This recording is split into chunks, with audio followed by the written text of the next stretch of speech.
അസ്സലാമു അലൈക്കും dear friends. ഇന്നത്തെ നമ്മുടെ സ്പെഷ്യൽ നിങ്ങൾ ആരും ഇതുവരെയും ട്രൈ ചെയ്ത് നോക്കിയിട്ടില്ലാത്ത ഒരു അടിപൊളി വെറൈറ്റി റെസിപ്പിയാണ്. നമ്മുടെ ഈ വീഡിയോ കണ്ടുകൊണ്ടിരിക്കുന്ന സമയത്ത് നിങ്ങൾക്ക് ഇഷ്ടപ്പെടുകയാണെങ്കിൽ ഒന്ന് ലൈക്ക് ചെയ്തേക്കണേ. അതുപോലെ തന്നെ നമ്മുടെ ഈ ചാനൽ ആദ്യമായിട്ട് കാണുന്നവരും ഇതുവരെയും സബ്സ്ക്രൈബ് ചെയ്യാത്തവരും പ്ലീസ് ഒന്ന് സബ്സ്ക്രൈബ് ചെയ്തേക്കണേ. ഞാനിടുന്ന വീഡിയോസ് ഉടനടി കിട്ടുന്നതിനായി സബ്സ്ക്രൈബ് ബട്ടന്റെ തൊട്ടടുത്ത് കാണുന്ന ബെല്ലൈക്കൺ കൂടി ക്ലിക്ക് ചെയ്തിട്ട് ഓൾ എന്ന ഓപ്ഷൻ എനേബിൾ ചെയ്യാനും മറക്കല്ലേ.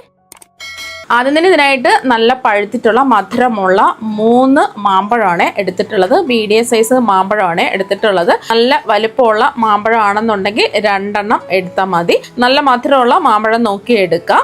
ഈ മാമ്പഴം ഒന്ന് കഴുകി വൃത്തിയാക്കി എടുത്തതിന് ശേഷം ചെറിയ തൊലിയെല്ലാം ഒന്ന് ചെത്തി മാറ്റിയിട്ട് ചെറിയ കഷ്ണങ്ങളായിട്ട് ഒന്ന് കട്ട് ചെയ്തെടുക്കാം. അപ്പോൾ മാമ്പഴത്തിൻ്റെ തൊലിയെല്ലാം മാറ്റിയതിന് ശേഷം ചെറിയ കഷ്ണങ്ങളായിട്ട് ഇതാ കട്ട് ചെയ്തെടുത്തിട്ടുണ്ട്. അടുത്തതായിട്ട് വേണ്ടത് ബ്രെഡാണ്. ഞാനിപ്പോൾ 3 സ്ലൈസ് ബ്രെഡാണ് എടുത്തിട്ടുള്ളത്. ചെറിയ ബ്രെഡ് ആണെന്നുണ്ടെങ്കിൽ 4 ബ്രെഡ് എടുക്കുക. ഇനി ബ്രെഡിൻ്റെ ആ ബ്രൗൺ ഭാഗമെല്ലാം ഒന്ന് കട്ട് ചെയ്ത് മാറ്റാം. അപ്പോൾ ബ്രെഡിൻ്റെ ബ്രൗൺ ഭാഗമെല്ലാം കട്ട് ചെയ്തിട്ട് സ്ക്വയർ പീസസ് ആയിട്ട് ഇതാ കട്ട് ചെയ്ത് എടുത്തിട്ടുണ്ട്. ഇനി ഒരു മിക്സിയുടെ ജാർ എടുക്കുക. ഈ മാമ്പഴ കഷ്ണങ്ങൾ ജാറിലേക്ക് ഇട്ട് കൊടുക്കാം. അപ്പോൾ മാമ്പഴം മിക്സിയുടെ ജാറിലേക്ക് ഇതാ ഇട്ട് കൊടുത്തിട്ടുണ്ട്. ഇനി ഇതിലേക്ക് ആവശ്യത്തിനുള്ള പഞ്ചസാര ഇട്ട് കൊടുക്കാം. നല്ല മധുരമുള്ള മാമ്പഴം ആയതുകൊണ്ട് ഞാനിവിടെ ഒരു 4 ടേബിൾ സ്പൂൺ പഞ്ചസാര ഇട്ട് കൊടുക്കുന്നുള്ളൂ. 3-4 ടേബിൾ സ്പൂൺ പഞ്ചസാര ഇട്ട് കൊടുക്കുക.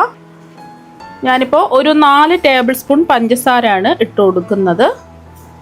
മധുരം കുറവുള്ള മാമ്പഴം ആണെന്നുണ്ടെങ്കിൽ 5 ടേബിൾ സ്പൂൺ പഞ്ചസാര ഇട്ട് കൊടുക്കുക.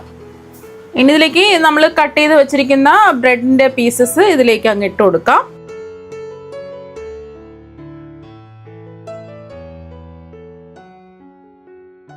ഇനി ഇത് നല്ലതുപോലെ ഒന്ന് അരച്ചെടുക്കുക. നല്ല പേസ്റ്റ് പോലെ അരച്ചെടുത്തിട്ടുണ്ട്. ഞാനിപ്പോൾ ഒട്ടും വെള്ളമൊന്നും ചേർക്കാതെയാണ് അരച്ചെടുത്തിട്ടുള്ളത്. ഇനി ഇതിൽ നിന്നും ഒരു 4 ടേബിൾ സ്പൂൺ മാങ്ങയുടെ ഈ അരച്ചെടുത്ത പൾപ്പ് നമുക്ക് മാറ്റി വയ്ക്കാം. അത് പിന്നീട് നമുക്ക് ആവശ്യമുണ്ട്.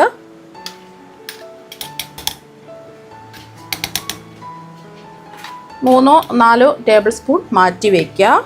അപ്പം ഈ എടുത്ത് മാറ്റിയത് നമുക്ക് മാറ്റി വയ്ക്കാം. ബാക്കി ഒരു പാനിലേക്ക് ഒഴിക്കാം. ഇനി അരച്ചെടുത്ത മാങ്ങയുടെ ആ പൾപ്പ് ഒരു പാനിലേക്ക് മാറ്റാം. അപ്പോൾ ഇതാ ഒരു പാനിലേക്ക് മാറ്റിയിട്ടുണ്ട്. ഇനി ഇതിലേക്ക് നമ്മൾ ചേർത്ത് കൊടുക്കുന്നത് റവയാണ്. 1/2 കപ്പ് റവയാണ് ചേർത്ത് കൊടുക്കുന്നത്. വറുക്കാത്തതോ വറുത്തതോ ഏത് വേണമെങ്കിലും എടുക്കാം. പിന്നെ ഇതിലേക്ക് 1/4 കപ്പ് നല്ല കട്ടിയുള്ള പാലാണ് ചേർത്ത് കൊടുക്കുന്നത്. ഇനി ആവശ്യത്തിനുള്ള ഏലക്കപ്പൊടി ചേർത്ത് കൊടുക്കുക. ഞാനിപ്പോൾ ഇതിലേക്ക് പഞ്ചസാരയും കൂട്ടി ചേർത്ത് പൊടിച്ച ഏലക്കപ്പൊടി ആയതുകൊണ്ട് 1 ടീസ്പൂണാണ് ചേർത്ത് കൊടുത്തിട്ടുള്ളത്. പഞ്ചസാര കൂട്ടി ചേർക്കാതെ പൊടിച്ച ഏലക്കപ്പൊടിയാണെന്നുണ്ടെങ്കിൽ 1/2 ടീസ്പൂൺ ചേർത്ത് കൊടുക്കുക. എന്നിട്ട് എല്ലാം ഒന്ന് മിക്സ് ചെയ്യുക.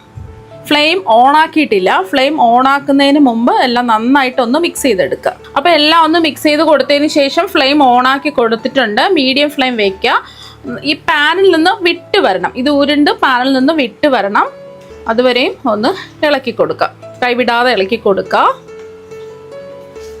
ഇതുപോലെ പാനിൽ നിന്ന് വിട്ട് വരണം. ഇതാണ് ഇതിൻ്റെ പരുവം. അപ്പോൾ 1/2 കപ്പ് പാലാണ് ഒഴിച്ചു കൊടുത്തിട്ടുള്ളത്. ഇനി ഇതിലേക്ക് 1/2 കപ്പ് പാലൊഴിച്ചു കൊടുക്കാം. ഇനി ഇത് ചൂട് മാറാൻ വേണ്ടിയിട്ട് ഒരു പ്ലേറ്റിലേക്ക് മാറ്റാം. ഇപ്പോൾ ഇതിൻ്റെ ചൂടൊക്കെ നന്നായിട്ട് മാറിയിട്ടുണ്ട്. ഇനി ഇതിൽ നിന്നും കുറച്ച് മിക്സ് എടുക്കുക. ചെറിയ ചെറിയ ഉരുളകളായിട്ട് ഉരുട്ടിയെടുക്കുക. ഇതുപോലെ ചെറിയ ചെറിയ ഉരുളകളായിട്ട് ഉരുട്ടിയെടുക്കുക. ഇനി നമ്മൾ ഉരുട്ടിയ ഉരുളകൾ ആവിയേറ്റി എടുക്കണം. അതിന് വേണ്ടിയിട്ട് ഞാനിപ്പോൾ സ്റ്റീമറിൻ്റെ ഇതുപോലത്തെ ഒരു തട്ട് എടുത്തിട്ടുണ്ട്. ഇഡലി തട്ടിൻ്റെ കുഴികളിൽ വെച്ച് സ്റ്റീം ചെയ്തെടുത്താലും മതി.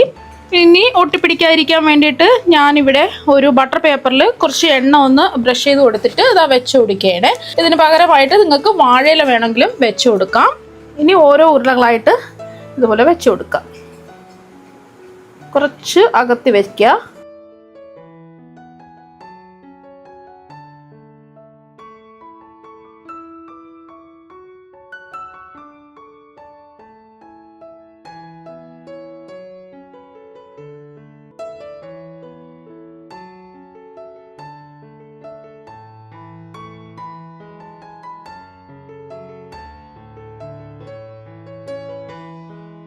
അപ്പോൾ അത് നിരത്തി വെച്ചെടുത്തിട്ടുണ്ട്. ഇനി ഇത് ഒരു 5 മിനിറ്റ് ആവിയേറ്റി വേവിച്ചിട്ടെടുക്കാം.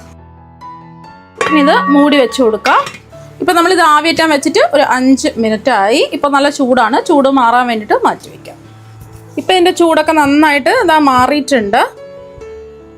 പിടിച്ച് നോക്കുന്ന സമയത്ത് നല്ല സോഫ്റ്റ് ആയിട്ടാണ് ഇരിക്കുന്നത്. ഇനി ഇതിലേക്ക് 1/2 കപ്പ് പാലൊഴിച്ച് കൊടുക്കാം. ഈ പാലൊന്ന് തിളപ്പിച്ചെടുക്കണം. ഇതിലേക്ക് നമുക്ക്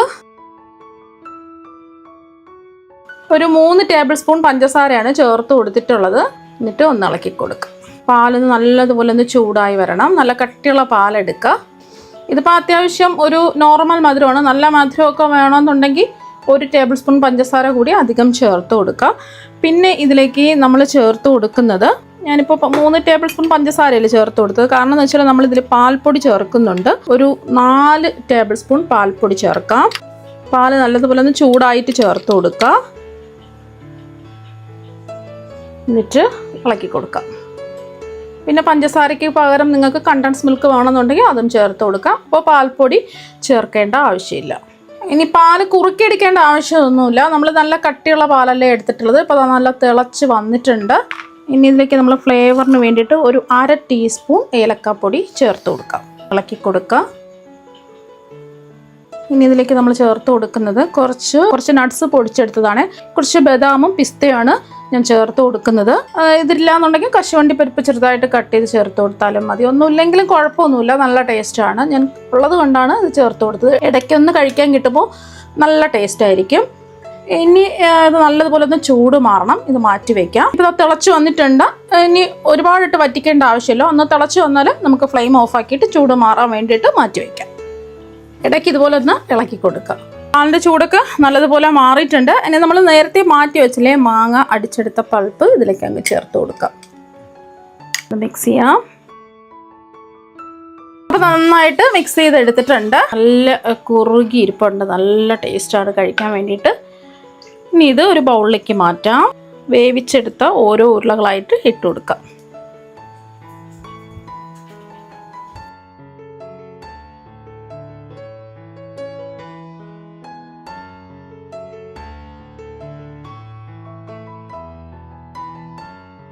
എല്ലാം ഇട്ട് കൊടുത്തതിന് ശേഷം ഇതിലേക്ക് കുറച്ച് മാമ്പഴം ചെറുതായിട്ട് കട്ട് ചെയ്ത് വെച്ചിട്ടുണ്ട്. കുഞ്ഞു കുഞ്ഞു പീസായിട്ട് ഇടയ്ക്കിടയ്ക്ക് ഇങ്ങനെ ഇട്ട് കൊടുക്കാം.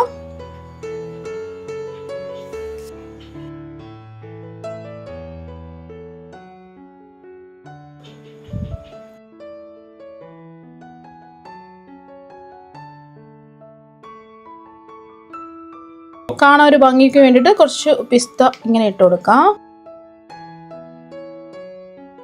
അപ്പോൾ അതാ ഞാൻ കുറച്ച് സാഫ്രാനും കൂടെ അവിടെയായിട്ട് ഇട്ട് കൊടുത്തിട്ടുണ്ട്. കാണാൻ ഒരു ഭംഗിക്കാണ്, പ്രത്യേക ഒരു ടേസ്റ്റാണ്. അത് കാണാൻ ഒരു ഭംഗിക്ക് വേണ്ടി മാത്രമാണ്. ഇനി നമുക്ക് 1/2 മണിക്കൂർ ഫ്രിഡ്ജിൽ വെച്ച് ഒന്ന് തണുപ്പിച്ചിട്ടെടുക്കാം. അപ്പോൾ അതാ 1/2 മണിക്കൂർ ഫ്രിഡ്ജിൽ വെച്ചിട്ട് തണുപ്പിച്ച് എടുത്തിട്ടുള്ളതാണ്. മാമ്പഴം കിട്ടുകയാണെന്നുണ്ടെങ്കിൽ ഇതുപോലെ ഒന്ന് ട്രൈ ചെയ്ത് നോക്കുക. നല്ല അടിപൊളി ടേസ്റ്റാണ് കഴിക്കാൻ വേണ്ടിയിട്ട്.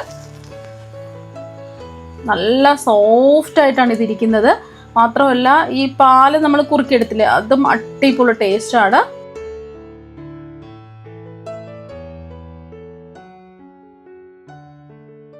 അപ്പം നിങ്ങളെല്ലാവരും ഇതുപോലെ ഒന്ന് ട്രൈ ചെയ്ത് നോക്കുക. തീർച്ചയായും നിങ്ങൾക്ക് എല്ലാവർക്കും ഒരുപാട് ഇഷ്ടമാകും.